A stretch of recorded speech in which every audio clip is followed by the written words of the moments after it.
It is currently allowed in Oregon for most wineries, at least, to do direct sales at the winery. If you go to the winery, you can buy the wine. If you buy a case or more, you usually get a discount. Wineries love it because they get to sell retail that way. You can also join wine clubs, and they will ship the wine to you, again, charging retail minus a case discount, and they love that also because they get a better price for their wine than when they sell to a store that sells the wine, a grocery store or a specialty shop that sells the wine, because they have to give a wholesale discount. If you ask a wine grape grower and a wine maker how he'd prefer to sell his wine, I think the answer would be, I'd much prefer direct sales than any other kind, because that's the way you make the most money. This bill provides a balance. It's a beginning step in the direction, getting our toe in the water of the kinds of things that led to the development of a mammoth wine industry in California.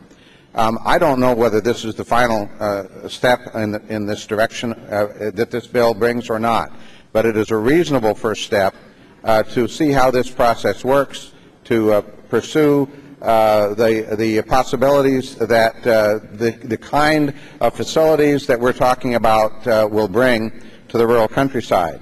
If you go to a restaurant at a large winery in an area, you will find that one of the things you can do with your time is spend some time at some of the smaller wineries and buy some of their wine in conjunction with your meal out of town. It's a great idea. Finally, I want to note, colleagues, that I began paying attention to Oregon wine in about 1984. Oregon Pinot Noir had been grown in Oregon only a short while by then. David Lett from the Eyrie, I think, began his vineyard in the 60s, and in most parts of the state, Oregon wine was completely unheard of. In 1983, Oregon had its first good vintage of Oregon Pinot Noir, and in 1984, I bought some. In those days, it was possible to buy a bottle from every vineyard in the state that made any and fit it in one case. In fact, it took up less than one case of wine, less than 12 bottles. Now, this year, there are hundreds of wineries in Oregon. There are probably thousands of labels. There are certainly hundreds of Pinot Noir labels themselves. This is a fast-growing industry, as the carrier noted. It's an important industry in Oregon. This bill is a small step, and it will allow us to experiment to see how this process works as we move forward. Colleagues, one final note.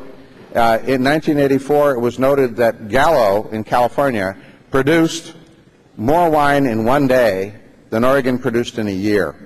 I don't think that's true anymore. I think we're up to 2 or 3 days. But there's still a long way to grow for Oregon wines. Oregon makes some excellent wines.